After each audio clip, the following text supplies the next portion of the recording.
Hi അസ്സലാമു അലൈക്കും welcome back. നമ്മളുടെ ഇന്നത്തേത് ഒരു day in my life video ആണ്. വീഡിയോ അവസാനം വരെ സ്കിപ്പ് ചെയ്യാതെ കാണുക. ചാനൽ ഇഷ്ടപ്പെടുകയാണെങ്കിൽ സബ്സ്ക്രൈബ് ചെയ്ത് സപ്പോർട്ട് ചെയ്യുക. ലൈക്ക് ചെയ്യാനും ഷെയർ ചെയ്യാനും കമൻറ്റ് ചെയ്യാനും ഒന്നും മറക്കരുത്. വീഡിയോ കണ്ടു തുടങ്ങുമ്പോഴേ ഒന്ന് ലൈക്ക് ചെയ്തേക്കണേ. 4:30 മണിയാകുമ്പോഴാണ് മിക്ക ദിവസങ്ങളിലും ഞാൻ എഴുന്നേക്കാറുള്ളത്. അപ്പോൾ നമസ്കാരവും കാര്യങ്ങളൊക്കെ കഴിഞ്ഞിട്ട് മക്കളെ വിടുന്നതിന് വേണ്ടിയിട്ട് അവരുടെ ടിഫിനൊക്കെ റെഡിയാക്കണം. അപ്പോൾ ഇന്ന് ഞാൻ ടിഫിൻ്റെ വീഡിയോ എടുത്തിട്ടുണ്ടായിരുന്നു, പക്ഷേ അത് റെക്കോർഡായിട്ടില്ല കേട്ടോ. ഞാനിത് എഡിറ്റ് ചെയ്യുന്ന സമയത്താണ് അത് ശ്രദ്ധിക്കുന്നത്. അങ്ങനെ 6:10 കഴിയുമ്പോഴത്തേക്ക് വണ്ടി വരും. അവരെയും കൊണ്ട് ഞാൻ ആ ഗേറ്റിൻ്റെ അടുത്ത് വരെ ഒന്ന് വന്നത് താഴെ. നല്ല തണുപ്പുണ്ട് കേട്ടോ. ദമാമിൽ അത്യാവശ്യം നല്ല രീതിയിൽ തണുപ്പൊക്കെ സ്റ്റാർട്ട് ചെയ്തിട്ടുണ്ട്. ഞങ്ങൾക്ക് എല്ലാവർക്കും പനിയായിരുന്നു. മക്കൾ സ്കൂളിൽ നിന്ന് പനി കൊണ്ടുവരും, ഓരോരുത്തർ ഓരോ ദിവസം പനി കൊണ്ടുവരും. അപ്പോൾ അത് കാരണം കൊണ്ട് തന്നെ നല്ല ബുദ്ധിമുട്ടായിരുന്നു. അപ്പോൾ ഈ ഒരു 6:15 പോയി കഴിഞ്ഞാൽ ഇനി അവർ 2:30 മണിക്കാണ് ഉച്ചയ്ക്ക് തിരിച്ച് വരുന്നത്. 1:45 സ്കൂൾ വിടും. എന്തായാലും വീട്ടിലെത്തുമ്പോൾ 2:30 മണിയൊക്കെ ആകും. നമ്മുടെ ഫ്ലാറ്റിൻ്റെ താഴെ തന്നെ നിൽക്കുന്നൊരു പൂച്ചയാണ് കേട്ടോ. ഞങ്ങളെല്ലാവരുമായിട്ട് ഭയങ്കര അടുപ്പമാണ്. നല്ല തണുപ്പാകുമ്പോഴത്തേക്ക് ഈ ഒരു ഡോറിന് അകത്ത് കയറി അത് കിടക്കും. സാധാരണയായിട്ട് താഴത്തെ അവിടെയാണ് കിടക്കുന്നത്. പക്ഷേ ഇപ്പോഴാണെങ്കിൽ ഇങ്ങനെ നമ്മുടെ ഈ ഫ്ലാറ്റിൻ്റെ ആ സ്റ്റെപ്പൊക്കെ വൃത്തിഹീനമാക്കുന്നുണ്ട്. അതായത് അപ്പിയിട്ടിട്ട് മൂത്രം ഒഴിച്ചിട്ടൊക്കെ ഭയങ്കര സ്മെല്ല്. അതുകൊണ്ട് ഇപ്പോൾ ഞങ്ങളതിനെ അകത്ത് കയറ്റാറില്ല, വെളിയിൽ തന്നെ. പിന്നെ ഇന്ന് വെള്ളം വരുന്ന ദിവസമായതുകൊണ്ട് ഞാൻ കുപ്പിയൊക്കെ ഒന്ന് എടുത്ത് പുറത്ത് വെച്ചിട്ടുണ്ട്. കുറേ സമയം കഴിഞ്ഞ് നോക്കിയപ്പോഴത്തേക്ക് നല്ല രീതിയിൽ പുറത്ത് മഴയും പെയ്യുന്നുണ്ട്. എന്തായാലും ഇക്കായ്ക്ക് പോകണം, അതുകൊണ്ട് ബ്രേക്ക്ഫാസ്റ്റ് റെഡിയാക്കുന്നതിന് വേണ്ടിയിട്ട് കിച്ചണിലോട്ട് വന്നതാണ്. ഇന്നിപ്പോൾ രാവിലെ അയമോദകത്തിൻ്റെ വെള്ളമാണ് തിളപ്പിക്കുന്നത്. കുറച്ച് അയമോദകവും ഇഞ്ചിയും വെളുത്തുള്ളിയും എല്ലാം കൂടെ ഇട്ട് കൊടുക്കുന്നുണ്ട്. അത് നന്നായിട്ട് വെട്ടി തിളച്ച് കഴിഞ്ഞാൽ രാവിലെ കുടിക്കുന്നത് ഈ ഗ്യാസിൻ്റെ പ്രോബ്ലം അങ്ങനെയൊക്കെ ഉള്ളവർക്ക് നല്ലതാണ് കേട്ടോ. നമ്മുടെ ബോഡിക്കും നല്ലതാണ്. പിന്നെ ഇന്ന് വെള്ളയപ്പവും എന്താ പറയുന്നത്, അതായത് പാലപ്പവും മുട്ട റോസ്റ്റുമാണ് റെഡിയാക്കുന്നത്. ഇവിടെ ഇക്കായ്ക്ക് രാവിലെ മുട്ട റോസ്റ്റ് ഭയങ്കര ഇഷ്ടമാണ്. പക്ഷേ ഞാനത് എത്ര ഉണ്ടാക്കിയാലും പറയുന്നത് ശരിയാവുന്നില്ലെന്നാണ്. അതെന്താണെന്ന് എനിക്കറിയത്തില്ല. ഒരു ടേസ്റ്റ് കിട്ടുന്നില്ലെന്ന് എപ്പോഴും പറയാറുണ്ട്. ഞാനാണെങ്കിൽ ഡയറ്റിൻ്റെ ഭാഗമായിട്ട് കുറച്ച് ഉണക്കമുന്തിരി രാവിലെ, അതായത് തലേ ദിവസം രാത്രി വെള്ളത്തിലിട്ടിട്ട് രാവിലെ അത് കഴിക്കാറുണ്ട്. 5-6 ഉണക്കമുന്തിരി. അപ്പോൾ അതെടുത്ത് വെച്ചിട്ടുണ്ട് കഴിക്കാനായിട്ട്. പിന്നെ നമ്മളിന്ന് കുടിക്കുന്നത് അയമോദകത്തിൻ്റെ വെള്ളമാണ് കേട്ടോ രാവിലെ കുടിക്കുന്നത്.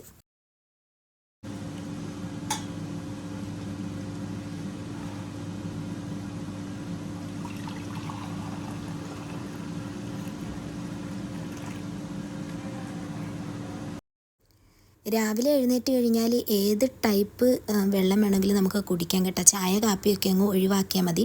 ഇത് വയറ് കുറച്ചൊന്ന് ഫ്രീ ആവുന്നതിനും എന്താ പറയുന്നത്, നമുക്ക് വയറ്റിലുള്ള എന്തെങ്കിലുമൊക്കെ ബുദ്ധിമുട്ടുകളുണ്ട് അതൊക്കെ മാറുന്നതിന് ഈ അയമോദകത്തിൻ്റെ വെള്ളം നല്ലതാണ്. പിന്നെ ഓരോരുത്തരുടെയും ഇഷ്ടമാണല്ലോ. ചില ആൾക്കാർക്ക് ജീരക വെള്ളം അല്ലെന്നുണ്ടെങ്കിൽ ഉലുവ, അങ്ങനെ ഓരോ വെള്ളം കുടിക്കുന്നത് മിക്ക ആൾക്കാരും അങ്ങനെ കുടിക്കുന്നവരാണ്.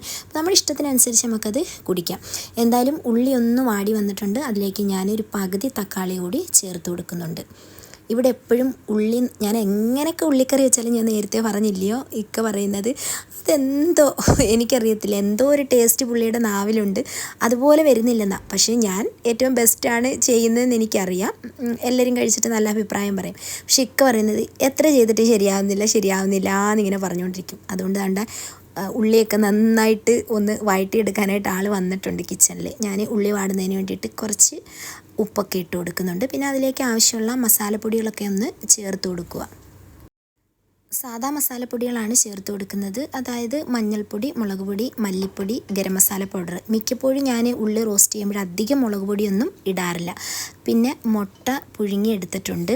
ഞാൻ ഒരു എന്താ പറയുന്നത്, എഗ് ബോയിലർ ഉണ്ടായിരുന്നല്ലോ എൻ്റെ കയ്യിൽ, അതങ്ങ് ചീത്തയായിപ്പോയി. അപ്പോൾ അതുകൊണ്ട് ഞാൻ ഗ്യാസിനകത്ത് പാത്രത്തിൽ മുട്ട ഇട്ട് കൊടുത്തിട്ടാണ് കേട്ടോ പുഴുങ്ങിയെടുക്കുന്നത്. അതാകുമ്പോൾ എനിക്കങ്ങോട്ടൊരു കറക്റ്റ് ആവത്തില്ല. ചിലപ്പം നന്നായിട്ട് വേവും, ചിലപ്പം വെന്ത് കിട്ടത്തുമില്ല, എന്തെങ്കിലുമൊക്കെ അലുക്കുലുത്തായിട്ട് പോകും.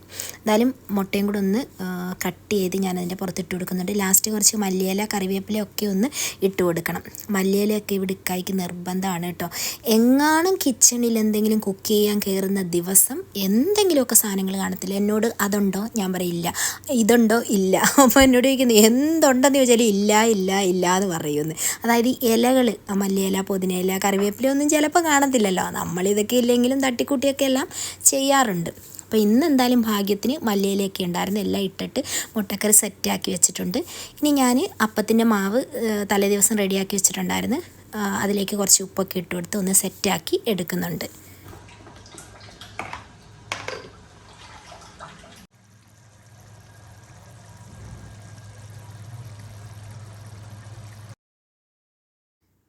ഞാനിപ്പോൾ ഒരു 70 കിലോ ആയിട്ടുണ്ട്. ഏകദേശം 9 കിലോയോളം കുറഞ്ഞിട്ടുണ്ട് കേട്ടോ. 70-ൽ നിൽക്കുവാണ്. ഞാൻ ഈ ഒരു 70-ൽ നിർത്തിക്കൊണ്ട് മെയിൻറ്റെയിൻ ചെയ്ത് പോകാനാണ് ആഗ്രഹിക്കുന്നത്. കാരണം ഇതിൽ താന്ന് കഴിഞ്ഞ് കഴിഞ്ഞാൽ എന്താ പറയുന്നത്, നമുക്ക് കവിളൊട്ടുക എന്ന് പറയുന്നൊരു സംഭവം ഉണ്ടല്ലോ. ഇപ്പം ഞാൻ ഓയിൽ വെച്ചിട്ട് മസാജ് ചെയ്യുന്നുണ്ട് കവിള്, കാരണം ഒരുപാടങ്ങ് ഒട്ടിപ്പോകാതിരിക്കാൻ. പക്ഷെ നമ്മൾ എത്ര പിടിച്ച് നിർത്തിയാലും ശരീരം പോകുന്നതിനോടൊപ്പം എൻ്റെ മുഖമൊക്കെ പെട്ടെന്ന് വൃത്തികേടാവും. അതുകൊണ്ട് ഞാനിപ്പോഴും ഫുഡ് കഴിച്ചുകൊണ്ട് ആവശ്യമുള്ള സാധനങ്ങൾ കഴിച്ചുകൊണ്ടുള്ളൊരു ഡയറ്റാണ് നേരത്തെയും ചെയ്യുന്നത്. പിന്നെ ഇവിടെ നമ്മൾ എന്ത് ഫുഡ് ഉണ്ടാക്കിയാലും എനിക്ക് ആവശ്യമുള്ള സാധനങ്ങൾ ഞാൻ എൻ്റെ കാര്യങ്ങളും അത് മാറ്റി ചെയ്യാറ് തന്നെ ഉണ്ട്.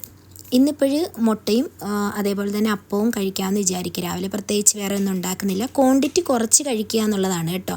നമ്മൾ ഡയറ്റ് കൊണ്ട് ഉദ്ദേശിക്കുന്നത് പാടെ നമ്മുടെ ഫുഡ് ഐറ്റങ്ങൾ ഒഴിവാക്കുക എന്നുള്ളതല്ല. ഉള്ളത് നമുക്ക് അവൈലബിൾ ആയിട്ടുള്ളത് നമ്മുടെ വീട്ടിലുള്ള ഫുഡ് ക്വാണ്ടിറ്റി കുറച്ച് കഴിക്കുക എന്നുള്ളതാണ്.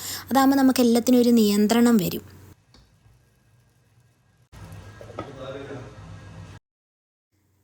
മിക്ക ദിവസങ്ങളിലും രാവിലെ ഞാൻ പിന്നെ എന്താ പറയുന്നത്, എഗ്ഗ് പുഴുങ്ങിയത് അല്ലെന്നുണ്ടെങ്കിൽ അവക്കാഡോ വെച്ചിട്ട്, എഗ്ഗും അവക്കാഡോയൊക്കെ വെച്ചിട്ട് എന്തെങ്കിലും ടൈപ്പ് സാൻഡ്വിച്ചുകൾ, അങ്ങനെ എന്തെങ്കിലും ലൈറ്റായിട്ടൊക്കെയാണ് കേട്ടോ രാവിലെ കഴിക്കാറുള്ളത്. അല്ലെന്നുണ്ടെങ്കിൽ നമ്മുടെ സാധാ നമ്മളുണ്ടാക്കുന്ന ഭക്ഷണം ഉണ്ടല്ലോ, പുട്ട്, ഇങ്ങനെ റവയുടെ അപ്പം, അല്ലെന്നുണ്ടെങ്കിൽ ഈ പാലപ്പം. അരി ഭക്ഷണം കഴിവിൻ്റെ പരമാവധി ഞാൻ കുറയ്ക്കാറുണ്ട്. 2 അപ്പമൊക്കെ നേരത്തെ തിന്നുമായിരുന്നു, 2, 3 ഒക്കെ. പക്ഷേ ഇപ്പോൾ അത് ഒന്നാക്കി. പുട്ടാണെങ്കിലും ചെറിയ ഒരു കഷ്ണം പുട്ട്, അതിനോടൊപ്പം കുറച്ച് പയറോ അല്ലെങ്കിൽ കറിയോ അങ്ങനെ എന്തെങ്കിലും. രാവിലെ മീറ്റ് ഐറ്റങ്ങളൊന്നും കഴിക്കാറില്ല കേട്ടോ. മട്ടൻ, ബീഫൊക്കെ മിക്ക ദിവസങ്ങളിൽ നമുക്ക് കാണുമല്ലോ, അതൊന്നും കഴിക്കാറില്ല. ചിക്കനും രാവിലെ ഞാനങ്ങനെ കഴിക്കാറില്ല. കൂടുതലും ഞാൻ മുട്ടയാണ് കഴിക്കുന്നത്. അപ്പോൾ അതാണ് നമ്മുടെ പാലപ്പമൊക്കെ റെഡി ആയിട്ടുണ്ട്. പാലപ്പത്തിൻ്റെ റെസിപ്പിയൊക്കെ ഒരുപാട് തവണ ഞാൻ ഷെയർ ചെയ്തിട്ടുള്ള കേട്ടോ. വേണമെന്നുണ്ടെങ്കിൽ ഡിസ്ക്രിപ്ഷനിൽ ഞാൻ എൻ്റെ ലിങ്ക് കൊടുക്കാം. അപ്പോൾ ഒരു എഗ്ഗും ഒരപ്പവുമാണ് കേട്ടോ കഴിക്കുന്നത്. ഇന്നിപ്പോഴും എന്നോട് പറയുന്നത് മുട്ട റോസ്റ്റ് നന്നായിട്ടുണ്ടെന്ന് പറയുന്നത്. കാരണം അതിക്ക വന്ന് എല്ലാം ഒന്ന് റെഡി ആക്കിയതുകൊണ്ടാണ് അതിന് എത്രയും ടേസ്റ്റ് വന്നതെന്നാണ് പറയുന്നത്. പിന്നെ 1/2 ഗ്ലാസ് ചായ ഞാൻ രാവിലെയും വൈകുന്നേരത്തും കുടിക്കാറുണ്ട്. അത് ലോ ഫാറ്റ് മിൽക്ക് വെച്ചിട്ടുണ്ടാക്കിയ ചായയാണ് കേട്ടോ. ചായ നമുക്ക് നമ്മുടെ ജീവിതത്തിൽ നിന്ന് അങ്ങനെ ഒഴിവാക്കി കളയാൻ പറ്റാത്ത കുറേയധികം സംഭവങ്ങളുണ്ടല്ലോ. അപ്പോൾ അതിനനുസരിച്ച് നമ്മൾ മെയിൻറ്റെയിൻ ചെയ്ത് കൊണ്ടുപോയാൽ മതി. ഫുൾ ഫാറ്റിൻ്റെ എടുക്കാതിരിക്കുക, 2-ൽ കൂടുതൽ ചായ കുടിക്കാതിരിക്കുക, അങ്ങനെയൊക്കെ കുറേ കാര്യങ്ങളുണ്ട്. പിന്നെ ഈ പാലുൽപ്പന്നങ്ങൾ അടങ്ങിയിട്ടുള്ള അധിക സാധനങ്ങളൊന്നും നമ്മൾ കഴിക്കാതിരിക്കുക. അങ്ങനെയൊക്കെ ആകുമ്പോഴും നമുക്ക് ബാലൻസ് ചെയ്ത് കൊണ്ടുപോകാനായിട്ട് പറ്റും. രാവിലത്തെ ഫുഡ് കഴിക്കാനായിട്ട് ഞാൻ ഇക്കായും മാത്രമേ ഉള്ളായിരുന്നു. സത്യത്തിൽ കുട്ടുമില്ല, കുട്ടു ബഹ്റൈനിലാണ്. ഇന്ന് ഉച്ചയ്ക്ക് നമ്മൾ ഫിഷ് ബിരിയാണിയാണ് റെഡിയാക്കുന്നത്. നല്ല ഫ്രഷ് ആയിട്ടുള്ള ഹമൂറുണ്ടല്ലോ, അതാണ് കിട്ടിയേക്കുന്നത്. അമൂറെന്നും ഹമൂറെന്നും ഒക്കെ പറയാറുണ്ട്. അപ്പോൾ അതാണ് കിട്ടിയേക്കുന്നത്. നമ്മുടെ നാട്ടിലെ എന്താ പറയുന്നത്, ചെമ്പല്ലി, കല്ലങ്കോരയോ അങ്ങനെ എന്തൊക്കെയോ പേരുണ്ട് ഇതിന്. അപ്പോൾ അത് വെച്ചിട്ടുള്ളൊരു ബിരിയാണിയാണ് ഉണ്ടാക്കുന്നത്. അതിന് വേണ്ടിയിട്ട് മസാല റെഡിയാക്കാനായിട്ട് മുളക് പൊടി, കുരുമുളക് പൊടി, മഞ്ഞൾപ്പൊടി, ഗരം മസാല പൗഡർ, കുറച്ച് നാരങ്ങ നീര്, ഉപ്പ്, ഇതൊക്കെ ഇട്ടിട്ട് നന്നായിട്ടൊന്ന് മിക്സ് ചെയ്യുന്നുണ്ട്. ഞാനിതിനകത്ത് വെളുത്തുള്ളി, ഇഞ്ചി ഇതിൻ്റെ പേസ്റ്റൊന്നും ചേർക്കുന്നില്ല. സാധാ മസാല മാത്രമേ തേച്ച് പിടിപ്പിക്കുന്നുള്ളൂ. അത്യാവശ്യം നല്ല എരിവുള്ള കുരുമുളകാണ് കേട്ടോ. അതുകൊണ്ട് അതിൻ്റെ പൊടി ഒരൽപ്പം കൂടുതൽ ചേർക്കുന്നുണ്ട്. അങ്ങനെ എന്തായാലും നന്നായിട്ട് ഇതൊന്ന് മിക്സ് ചെയ്തതിന് ശേഷം നമുക്ക് ഈ ഒരു മീനിനകത്ത് തേച്ച് പിടിപ്പിക്കണം. 1/2 മണിക്കൂർ നേരം ഒന്ന് റെസ്റ്റ് ചെയ്യാനായിട്ട് വെച്ചതിന് ശേഷം നമുക്കിത് ഫ്രൈ ചെയ്തെടുക്കണം. എനിക്കൊന്ന് ഫിഷ് ബിരിയാണി ഞാൻ കുറേ ടൈപ്പ് ഫിഷ് വെച്ചിട്ട് ബിരിയാണികളൊക്കെ ചെയ്ത് നോക്കിയിട്ടുണ്ട് കേട്ടോ. അതിൽ ഏറ്റവും കൂടുതൽ ടേസ്റ്റി ആയിട്ട് തോന്നിയിട്ടുള്ളത് ഈ കോര, അതായത് ഈ അമൂറ് വെച്ചിട്ടുള്ള ബിരിയാണി എനിക്ക് ഭയങ്കര ഇഷ്ടമാണ്. അതേപോലെ തന്നെ നമ്മുടെ അയക്കൂറ ഉണ്ടല്ലോ, അത് വെച്ചിട്ടുള്ളത് ഇഷ്ടമാണ്. പിന്നെ ഞാൻ അയല വെച്ചിട്ട്, അങ്ങനെ എന്താ പറയുന്നത്, നമ്മുടെ കൂന്തൽ വെച്ചിട്ടൊക്കെ ബിരിയാണി ചെയ്ത് നോക്കിയിട്ടുണ്ട്. നല്ല മാംസമുള്ള അയല കിട്ടുവാണെങ്കിൽ നിങ്ങളൊന്ന് ബിരിയാണി വെച്ച് നോക്കണം കേട്ടോ. ഭയങ്കര ടേസ്റ്റാണ്. ഞാൻ 1-2 തവണ ചെയ്ത് നോക്കിയിട്ടുണ്ട് കേട്ടോ. ഫ്ലോപ്പായിട്ടില്ല, പക്ഷേ സൂപ്പറാണ്.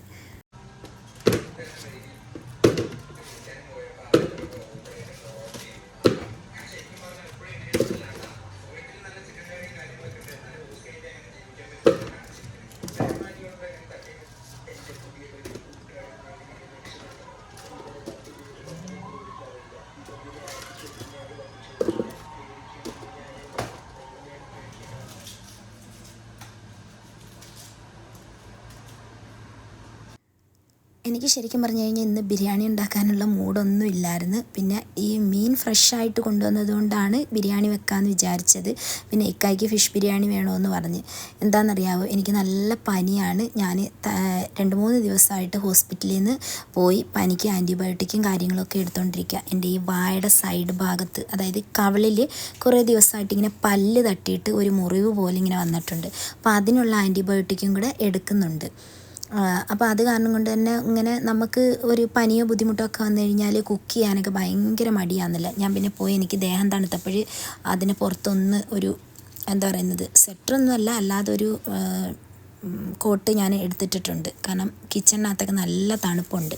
പിന്നെ എന്തായാലും ദാണ്ട ഞാൻ ഫിഷ് ഒന്ന് ഫ്രൈ ചെയ്യാനായിട്ട് വെക്കുന്നുണ്ട്. ഒരുപാട് സമയം നമ്മൾ ഇങ്ങനെ അരപ്പ് പുരട്ടി വെച്ചിരുന്നാൽ ഉപ്പ് ചവയ്ക്കും. അപ്പോൾ അതുകൊണ്ട് ഒരു അരമണിക്കൂർ അല്ലെങ്കിൽ 3/4 മണിക്കൂർ വെച്ചതിന് ശേഷം നമുക്കിത് ഫ്രൈ ചെയ്യാനായിട്ട് മാറ്റും.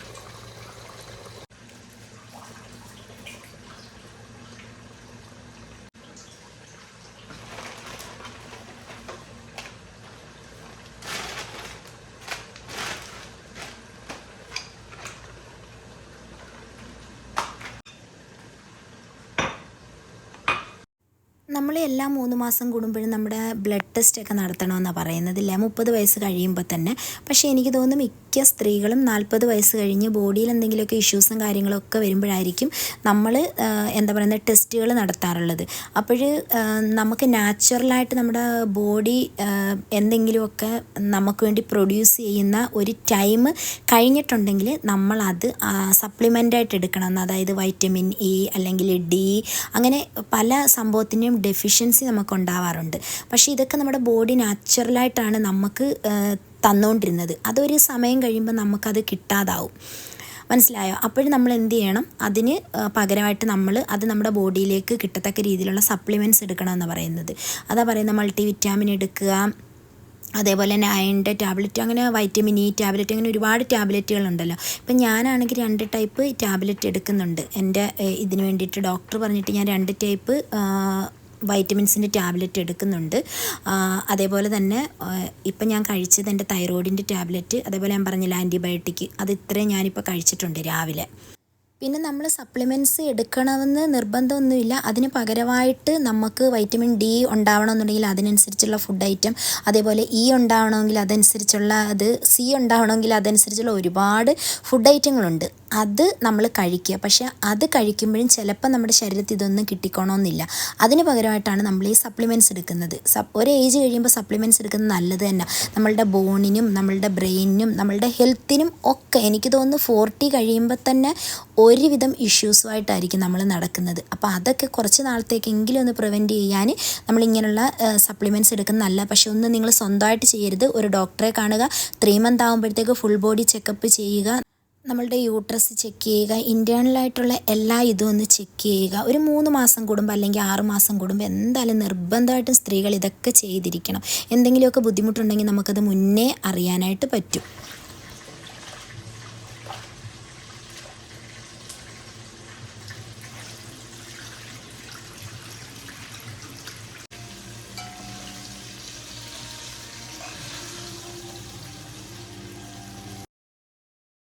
ഫിഷ് ബിരിയാണി വെക്കാനായിട്ട് ഞാൻ ജീരകശാല റൈസാണ് എടുത്തേക്കുന്നത്.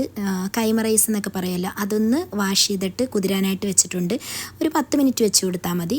ഇനിയിപ്പം ഹാഫ് ഫ്രൈ ചെയ്തിട്ടാണ് ഫിഷ് എടുത്തേക്കുന്നത്.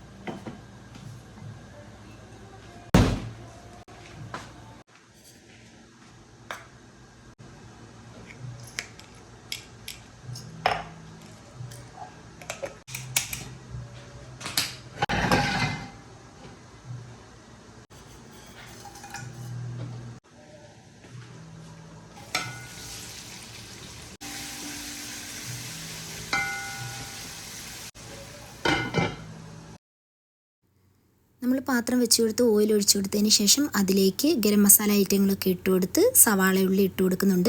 പിന്നെ ഞാൻ ഇതിലേക്ക് ഇഞ്ചി വെളുത്തുള്ളി പച്ചമുളക് ചതച്ചത് കൂടി ചേർത്ത് കൊടുക്കുന്നുണ്ട്. മിക്കപ്പോഴും പച്ചമുളക് അരിഞ്ഞാണ് ചേർത്ത് കൊടുക്കുന്നത്, പക്ഷേ ഇന്ന് ഞാൻ ചതച്ചാണ് ഇട്ട് കൊടുത്തേക്കുന്നത്. ഇനി നന്നായിട്ട് എണ്ണയിൽ കിടന്ന് ഇതൊന്ന് മൂത്ത് വരണം. അതിനുശേഷം നമ്മൾ തക്കാളി ചേർത്ത് കൊടുക്കും. ഞാൻ ആ ചായയുടെ ചെറിയൊരു ചരുവം വെച്ച് കൊടുത്തേക്കുക കേട്ടോ, ഉള്ളി ഒന്ന് ഫ്രൈ ചെയ്തെടുക്കുന്നതിന് വേണ്ടിയിട്ട്. ഇതിനകത്താകുമ്പോൾ കുറച്ച് നെയ്യ് ഒഴിച്ചു കൊടുത്താൽ മതിയല്ലോ, അതിനകത്ത് ഇടുന്നിട്ട് ഫ്രൈ ആയി വരും. തട്ടിക്കൂട്ടി ബിരിയാണി ഉണ്ടാക്കുമ്പോഴൊന്നും ഞാനിങ്ങനെ ഉള്ളിയൊന്നും അങ്ങനെ ഫ്രൈ ചെയ്തിടാറില്ല. പക്ഷേ ഇത് ഇന്ന് ഉള്ളിയൊക്കെ ഫ്രൈ ചെയ്തിടാമെന്ന് വിചാരിച്ചു. എനിക്ക് ഒരുപാട് ബിരിയാണിക്കകത്ത് അലിക്കുലത്ത് സാധനങ്ങളൊന്നും വാരിയിടുന്ന ഇഷ്ടമല്ല. പക്ഷേ ചേരേണ്ട സാധനങ്ങളെല്ലാം ചേർന്നല്ല അത് ബിരിയാണിയായിട്ട് മാറത്തുള്ളൂ. അങ്ങനെ ഉള്ളി താണ്ട ഫ്രൈ ചെയ്തെടുക്കുന്നുണ്ട്. ഉള്ളി ഫ്രൈ ചെയ്യുമ്പോഴും എനിക്ക് ഒരുപാട് കാര്യം ശ്രദ്ധിക്കേണ്ടതായിട്ടുണ്ട്. കാരണം ഇക്ക പറയുന്നത് ഉള്ളി നന്നായിട്ട് മൊരിഞ്ഞ് ഫ്രൈ ആയിട്ട് വരണം, അതിൻ്റെ കളർ പോലും മാറരുതെന്നാണ് പറയുന്നത്, ഒരു നല്ല ബ്രൗൺ കളർ. പക്ഷേ ഞാൻ ഉള്ളി എപ്പോൾ ഫ്രൈ ചെയ്താലും കരിച്ച് കൊടുത്ത് അങ്ങ് കുളവാകും. എനിക്കറിയത്തില്ല എന്താന്ന്, എത്ര ശ്രദ്ധിച്ചാലും അത് കരിഞ്ഞു പോകും. 2-3 വലിയ തക്കാളി എടുത്തിട്ടാണ് ഞാൻ ബിരിയാണി മസാലയിലേക്ക് ചേർക്കാൻ പോകുന്നത്. ഞാൻ എപ്പോഴും സവാള വളരെ കുറച്ച് ഏത് ബിരിയാണി ഉണ്ടാക്കിയാലും എടുക്കാറില്ല. കാരണം സവാള അധികം ആയിക്കഴിഞ്ഞാൽ ബിരിയാണി നല്ല രീതിക്ക് മധുരിക്കും. നമ്മൾ അതിലിടുന്നത് ഫിഷ് ആയാലും ചിക്കൻ ആയാലും ബീഫായാലും മട്ടനായാലും ഒന്നിൻ്റെയും ടേസ്റ്റ് നമുക്ക് കിട്ടത്തില്ല. അപ്പം എത്രത്തോളം സവാള കുറയ്ക്കാൻ പറ്റുന്ന അത്രയും കുറയ്ക്കുക. പിന്നെ തക്കാളി കുറച്ച് അധികം ഇട്ട് കൊടുത്ത് കഴിയുമ്പോഴത്തേക്ക് ഈ ഒരു മസാലയ്ക്ക് നല്ല തിക്നെസ് ഉണ്ടാവുകയും ചെയ്യും. നല്ല പുളിയും എരിവും ഒക്കെ നമുക്ക് ബാലൻസ് ചെയ്ത് വരുന്നതായിട്ട് തോന്നും. അപ്പം സവാള കുറച്ച് കൊടുക്കുക. അങ്ങനെ ഒന്ന് ചെയ്ത് നോക്കിയിട്ടില്ലാത്തവർ ചെയ്ത് നോക്കണം കേട്ടോ. ചില ആൾക്കാർ എടുക്കുന്ന മീറ്റിനേക്കാൾ അധികം സവാള ആയിരിക്കും ചേർക്കുന്നത്. അങ്ങനെ ആകുമ്പം പൊതുവേ ബിരിയാണിക്ക് മസാല വളരെ കുറവാണ് നല്ലത്. എപ്പോഴാണെങ്കിലും നമുക്ക് എല്ലാത്തിനും ടേസ്റ്റ് കിട്ടണം. ചോറിൻ്റേതായിട്ടുള്ളതും നമ്മൾ ചേർക്കുന്ന ഫിഷ് ആണെങ്കിലും ചിക്കൻ ആണെങ്കിലും ഒക്കെ അതിൻ്റെ ഒരു ടേസ്റ്റ് നമുക്ക് കിട്ടണമെങ്കിൽ അതിനകത്ത് ചേർത്ത് കൊടുക്കുന്ന ഐറ്റങ്ങളൊക്കെ വളരെ, പ്രത്യേകിച്ച് സവാള അങ്ങ് കുറച്ച് കൊടുത്താൽ തന്നെ ഉണ്ടല്ലോ ഒരുവിധം പ്രശ്നം അങ്ങ് തീരും.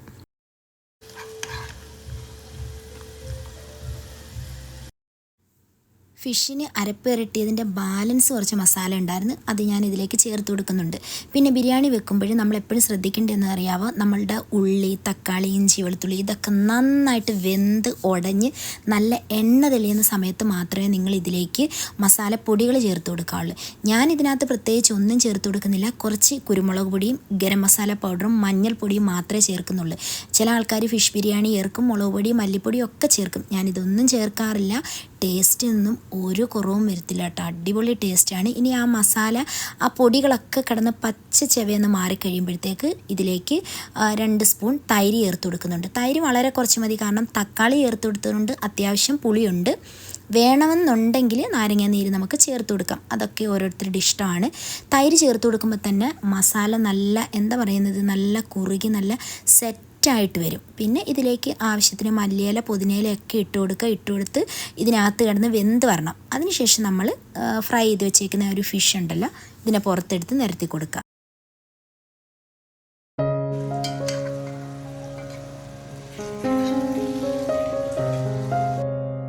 ഗ്രേവി നന്നായിട്ട് തിക്കായി എണ്ണ തെളിഞ്ഞ് വന്നതിന് ശേഷം ഫിഷ് ഇട്ട് കൊടുക്കാവുള്ളൂ.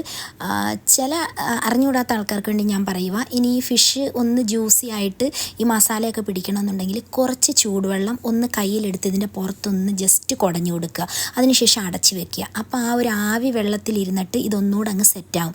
ഞാനിപ്പോൾ ഇതൊന്നും ചെയ്യുന്നില്ല, കാരണം എൻ്റെ ഈ ഒരു ഗ്രേവി അത്യാവശ്യം നല്ല കുറച്ച് ഒന്ന് കുറുകിയ രീതിയിലാണ്. അപ്പോൾ ആ ഒരു ചൂടിലിരുന്ന് അതങ്ങ് സെറ്റായിക്കോളും. ഇനി മസാലയൊക്കെ ഞാൻ മാറ്റിയതിന് ശേഷം ദം ചെയ്യാനായിട്ട് എടുക്കുന്നുണ്ട്. അത് സാധാ രീതിയിൽ നിങ്ങൾക്ക് എല്ലാവർക്കും അറിയാവുന്നതാണ്. ഞാൻ ഒരിച്ചിരി നെയ്യൊന്ന് തൂകി കൊടുത്തിട്ടുണ്ട്. അതിനുശേഷം അതിൻ്റെ പുറത്തോട്ട് റൈസ് ഇട്ട് കൊടുക്കുന്നുണ്ട്. റൈസ് ഇട്ട് കൊടുത്തതിന് ശേഷം നന്നായിട്ട് നമ്മളുടെ ഫിഷൊക്കെ ഒരല്പം പോലും ഉടയാതാണ് കേട്ടോ ഇട്ട് കൊടുക്കുന്നത്. ഈ ഒരു മീനെന്ന് വെച്ച് കഴിഞ്ഞാൽ പെട്ടെന്ന് അങ്ങ് വെന്ത് ഉടഞ്ഞു പോകും. അതേപോലെ തന്നെ റൈസിൻ്റെ കാര്യം പറയുമ്പോൾ എനിക്ക് തോന്നുന്നു മിക്ക ആൾക്കാരും അതായത് ഗീ റൈസായിട്ട് വെച്ചിട്ടായിരിക്കും ദമ്മിടുന്നത്, ജീരകശാല റൈസൊക്കെ അങ്ങനെ ഇടുന്നത്. പക്ഷേ എനിക്ക് അതിനേക്കാൾ കുറച്ചും കൂടെ ഇഷ്ടം അല്ല നമ്മൾ ഊറ്റിയെടുക്കത്തില്ല, അങ്ങനെ ചെയ്യുന്നതാണ്. എന്തായാലും പറഞ്ഞ് എല്ലാം വാരി അതിൻ്റെ പുറത്തൊക്കെ വിതറിയിട്ടുണ്ട് കേട്ടോ. ഒന്ന് അലങ്കോലപ്പണികളൊക്കെ ചെയ്തിട്ട് അടച്ച് വെച്ച് ഞാൻ 1.5 മണിക്കൂറിന് ശേഷം മാത്രമാണ് കേട്ടോ ബിരിയാണി സെറ്റാക്കി എടുത്തേക്കുന്നത്. ഇനി ഒന്ന് വിളമ്പി കൊടുക്കാം. മിട്ടൂനിയും മൂനിയും ഒന്നും വേണ്ടാന്ന് പറഞ്ഞ്, എന്താണെന്നറിയത്തില്ല, അവന്മാർക്ക് തലേ ദിവസം പിസ്സ മേടിച്ചത് ഇരിപ്പുണ്ടായിരുന്നു. അപ്പോൾ അത് മതി എന്ന് പറഞ്ഞിട്ട് കട്ടായി നിൽക്കുക സ്കൂളിൽ നിന്ന് വന്നപ്പോൾ. അപ്പോൾ ഇക്ക പറഞ്ഞ് അത് ചൂടാക്കി കൊടുക്കുക, അത് കഴിച്ച് കഴിഞ്ഞിട്ട് വേണമെന്നുണ്ടെങ്കിൽ കുറച്ച് ബിരിയാണിയും കൂടെ കഴിച്ചോട്ടെന്ന് പറഞ്ഞ്. അങ്ങനെ ഞാൻ ആ പിസ്സ എടുത്തിട്ടുണ്ട് ചൂടാക്കാനായിട്ട്.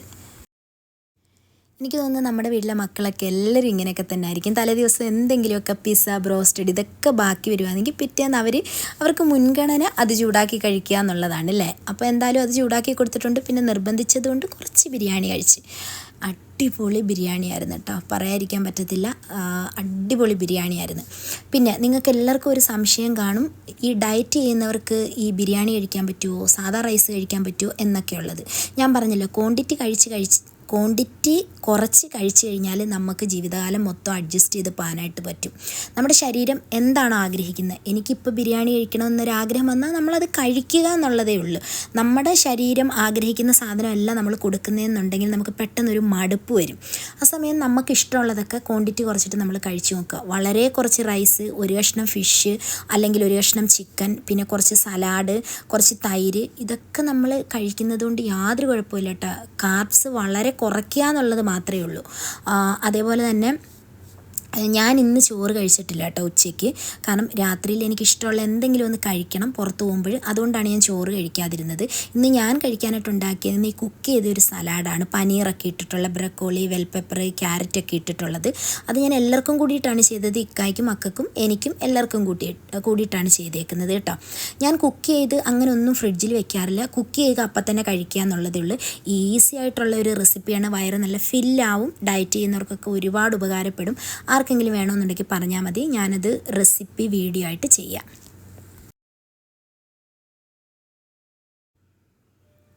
ഫുഡൊക്കെ കഴിച്ച് കഴിഞ്ഞിട്ട് എനിക്കൊരു ഹാമ്പർ സെറ്റ് ചെയ്യണമായിരുന്നു കേട്ടോ. ഒരു സർപ്രൈസ് ഗിഫ്റ്റ് കൊടുക്കുന്നതിന് വേണ്ടിയിട്ട് ഒരു ഹാമ്പർ സെറ്റ് ചെയ്യണമായിരുന്നു.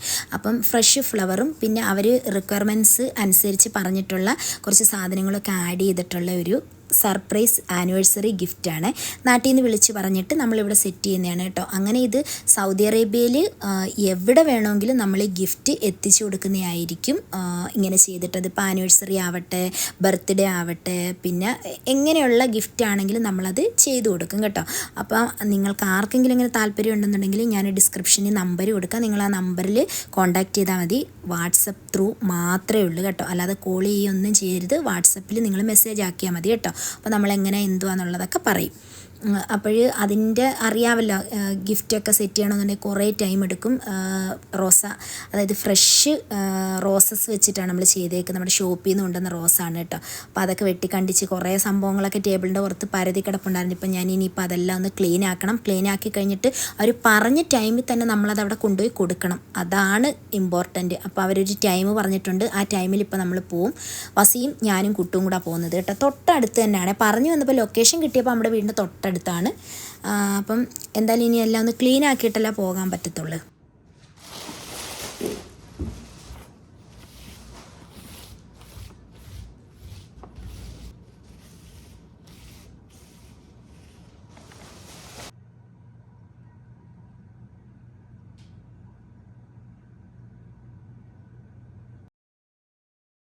ഫ്രഷ് ഫ്ലവറിൻ്റെ ബൊക്കകളും ചെയ്ത് കൊടുക്കുന്നുണ്ട് കേട്ടോ. നമ്മുടെ ഷോപ്പിൻ്റെ വകയായിട്ട് തന്നെ ബൊക്കകളൊക്കെ നമ്മൾ ചെയ്ത് കൊടുക്കുന്നുണ്ട്. അപ്പോൾ താല്പര്യമുള്ളവർ ഞാൻ കൊടുത്തേക്കുന്ന നമ്പറിൽ പിന്നെ നിങ്ങൾ കോൺടാക്റ്റ് ചെയ്താൽ മതി. അപ്പോൾ അതാണ്ട് നമ്മൾ പോകുന്നുണ്ട് കേട്ടോ കൊടുക്കാനായിട്ട്.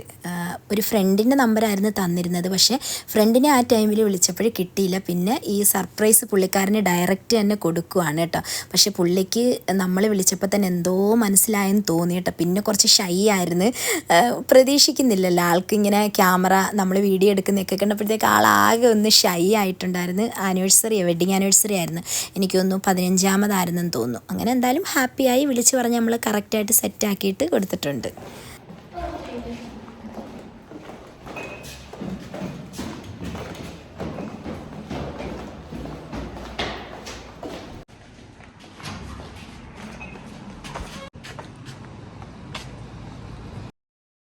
രാത്രിയിൽ നമ്മൾ അൽക്കോബാറിലോട്ട് പോവുകയാണ് കേട്ടോ. ഇന്ന് ആസിഫ് അലി വരുന്ന ഒരു പ്രോഗ്രാമുണ്ട് ഗൾഫ് മാധ്യമത്തിൻ്റെ. അപ്പോൾ അതിന് വേണ്ടിയിട്ട് നമ്മൾ ടിക്കറ്റ് എടുത്തിട്ടുണ്ടായിരുന്നു. നല്ല തണുപ്പുള്ള ഒരു ദിവസമാണ് കേട്ടോ. ഓപ്പൺ ഓഡിറ്റോറിയമാണ്. എന്തായാലും കുറേ അധികം ആൾക്കാർ വരുന്നുണ്ട്. എനിക്ക് ഏറ്റവും ഇഷ്ടപ്പെട്ട മധു ബാലകൃഷ്ണൻ, എനിക്ക് ഭയങ്കര ഇഷ്ടം മധു ബാലകൃഷ്ണൻ്റെ പാട്ട്. അപ്പോൾ പുള്ളി ഫസ്റ്റ് ടൈമാണ് കേട്ടോ സൗദി അറേബ്യ വരുന്നത്. എന്തായാലും പാട്ടുകളൊക്കെ നമുക്ക് ഒരുപാട് ഇഷ്ടമല്ല. പിന്നെ സിത്താര, അങ്ങനെ കുറേ ആൾക്കാർ വരുന്നുണ്ട്. എന്തായാലും അതിന് ടിക്കറ്റ് എടുത്തിട്ടുണ്ട്. ഇപ്പോൾ നമ്മൾ ദാണ്ട അവിടെ എത്തിയിട്ടുണ്ട്. ഹാർമോണിയസ് കേരള വേദിയിലേക്ക് ഇതാ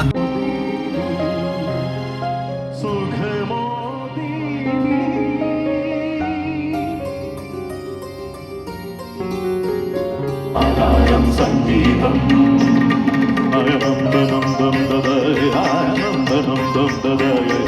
അതിനു മുമ്പ് നമ്മൾ നേരത്തെ നടന്ന ഒരു വേർതിരിവ് ഇനി കുറച്ചങ്ങോട്ട് വരേണ്ടി വരും. Only the male fans of Asif Ali make some noise. നല്ല സിമ്പിളായിട്ടുള്ളൊരു നടനാണ് കേട്ടോ ആസിഫ് അലി. ആസിഫ് അലിയും കൂടെ കാണണമെന്നുള്ളൊരു ഉദ്ദേശത്തിലാണ് നമ്മൾ പോയത്. തണുത്ത് വിറച്ച് മരവിച്ചിരുന്നാണ് പരിപാടി കണ്ടത്. 11:30 വരെ നമ്മൾ ഇരുന്നിട്ടാണ് വന്നത്. ഇപ്പം നമ്മുടെ സബ്സ്ക്രൈബേഴ്സ് ആരെങ്കിലും ഈ കൂട്ടത്തിലുണ്ടായിരുന്നോ തണുത്ത് മരവിച്ച്? കുറേ ആൾക്കാരെയൊക്കെ കണ്ടായിരുന്നു കേട്ടോ. ആരെങ്കിലും ഉണ്ടായിരുന്നെങ്കിൽ ഒന്ന് കമൻറ്റ് ചെയ്യണേ. നമ്മളുടെ വീഡിയോ ഇന്നത്തേത് ഇത്രയേ ഉള്ളൂ. ഇഷ്ടമായിട്ടുണ്ടെങ്കിൽ ചാനൽ സബ്സ്ക്രൈബ് ചെയ്ത് സപ്പോർട്ട് ചെയ്യുക. ലൈക്ക് ചെയ്യാനും ഷെയർ ചെയ്യാനും കമൻറ്റ് ചെയ്യാനും ഒന്നും മറക്കരുത്.